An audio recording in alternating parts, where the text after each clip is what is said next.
Hello everyone. आज इस video में हम बात करने वाले हैं स्टैंडर्ड और बेसिक मैथ्स की।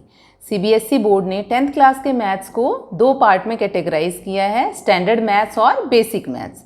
ये टॉपिक 10th क्लास के बच्चों के लिए और उनके पेरेंट्स के लिए भी बहुत ही कन्फ्यूज़न वाला है। मैं इस वीडियो में आपके कन्फ्यूज़न को दूर करने की कोशिश करूँगी। हम इस वीडियो में 3 पॉइंट्स डिस्कस करने वाले हैं। सबसे पहला पॉइंट जो डाउट का होता है वो ये है कि स्टैंडर्ड और बेसिक मैथ्स में डिफरेंस क्या होता है। तो दोनों में डिफरेंस समझने के लिए हम 3 पैरामीटर्स को डिस्कस करेंगे।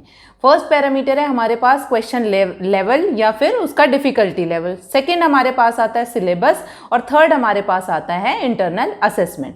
तो सबसे पहले बात करते हैं क्वेश्चन के लेवल या फिर उनके हार्डनेस लेवल की। तो स्टैंडर्ड का नाम जैसे ही आता है बच्चों के माइंड में आता है कि ये बहुत हार्ड पेपर होगा, बट स्टैंडर्ड का मतलब हार्डनेस नहीं है। अभी तक सीबीएसई का जो भी पेपर आता रहा है that is the standard only. जो अभी तक आता रहा है उसको स्टैंडर्ड बोलते हैं। स्टैंडर्ड से थोड़ा सा डिफिकल्टी लेवल कम अगर हम कर दें तो वो क्या होगा, हमारा बेसिक पेपर होगा। तो ये तो हो गया हार्डनेस की बात। फिर बात आती है सिलेबस की। तो सिलेबस जो है वो स्टैंडर्ड और बेसिक दोनों के लिए सेम है। इवन स्कूल में क्लासेस भी दोनों पेपर्स के लिए सेम होगी, अलग क्लासेस नहीं होंगी। थर्ड हमारे पास आता है इंटरनल असेसमेंट। जो इंटरनल असेसमेंट के मार्क्स लगते हैं वो भी दोनों पेपर के लिए एग्जैक्ट सेम लगेंगे। अब डिफरेंस समझने के बाद दूसरा डाउट हमारा ये आता है कि हम कौन सा पेपर चूज करें, स्टैंडर्ड पेपर चूज करें या बेसिक पेपर चूज करें। तो इस क्वेश्चन का सीधी सी लैंग्वेज में अगर मैं जवाब दूं तो एक ही लाइन में आपको ध्यान रखना है, अगर आपको 11th में मैथ्स लेना है तो आपको स्टैंडर्ड चूज करना कंपलसरी है। अगर आपको मैथ्स नहीं लेना 11th क्लास में तो आपकी मर्जी, आप स्टैंडर्ड भी ले सकते हो, बेसिक भी ले सकते हो। अब देखते हैं स्ट्रीम वाइज। अगर हम स्ट्रीम वाइज बात करें तो सबसे पहले हम चलते हैं साइंसेज पे। तो साइंसेज में भी हमारे पास 2 स्ट्रीम होती है, मेडिकल, नॉन मेडिकल। मेडिकल में सभी को पता है मैथ्स नहीं होता, नॉन मेडिकल में मैथ्स होता है। तो अगर आपको नॉन मेडिकल लेनी है, मतलब कि मैथ्स वाला सब्जेक्ट लेना है, तो आपको स्टैंडर्ड चूज करना कंपलसरी है। अदरवाइज अगर आपको मेडिकल लेनी है तो आपकी मर्जी है, आप स्टैंडर्ड भी ले सकते हो, बेसिक भी ले सकते हो। फिर बात करते हैं कॉमर्स स्ट्रीम के लिए। कॉमर्स में भी 2 स्ट्रीम में डिवाइड हो जाता है, कॉमर्स विद मैथ्स और कॉमर्स विदाउट मैथ्स। अगेन जैसे मेडिकल नॉन मेडिकल में था, कॉमर्स विदाउट मैथ्स अगर आपको चाहिए तो आप बेसिक या स्टैंडर्ड कोई भी चूज कर सकते हो। बट अगर आपको कॉमर्स विद मैथ्स लेना है तो आपको स्टैंडर्ड पेपर लेना कंपलसरी है। इसी तरह थर्ड हमारे पास आता है ह्यूमैनिटीज या आर्ट्स बोलते हैं जिसको। तो काफी सारे स्कूल्स में ह्यूमैनिटीज और आर्ट्स के साथ में मैथ्स भी चूज करने का ऑप्शन होता है। तो अगर आपको ह्यूमैनिटीज के साथ मैथ्स चूज करना है तो आपको स्टैंडर्ड पेपर लेना होगा, अदरवाइज आप स्टैंडर्ड या बेसिक कोई भी चूज कर सकते हो। अब इसके बाद हमारे पास तीसरा डाउट आता है कि क्या मैंने बेसिक पेपर ले लिया तो मैं स्टैंडर्ड में चेंज कर सकता हूँ, स्टैंडर्ड ले लिया है तो बेसिक में चेंज कर सकता हूँ।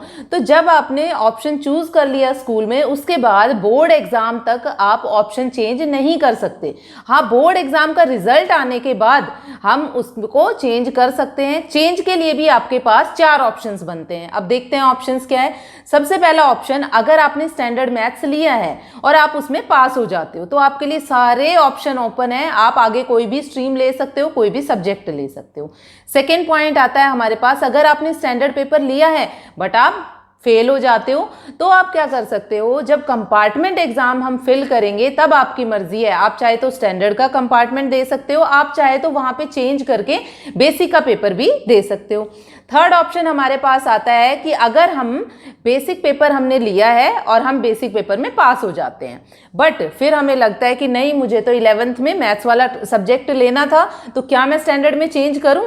तो आप कर सकते हैं। जब कंपार्टमेंट एग्जाम होगा तब आप वहां पे स्टैंडर्ड का ऑप्शन फिल करके स्टैंडर्ड का एग्जाम देके फिर 11th क्लास में मैथ्स ले सकते हैं।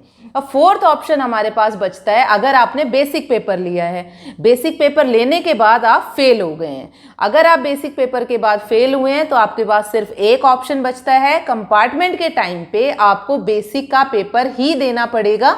आप स्टैंडर्ड में चेंज नहीं कर सकते, आप 11th में मैथ्स नहीं ले सकते। अब इन चीज़ों के अलावा मैं एक एडिशनल चीज़ आपको बताना चाहती हूँ कि कैसे अच्छा स्कोर कर सकते हैं, स्टैंडर्ड पेपर हो चाहे बेसिक पेपर हो।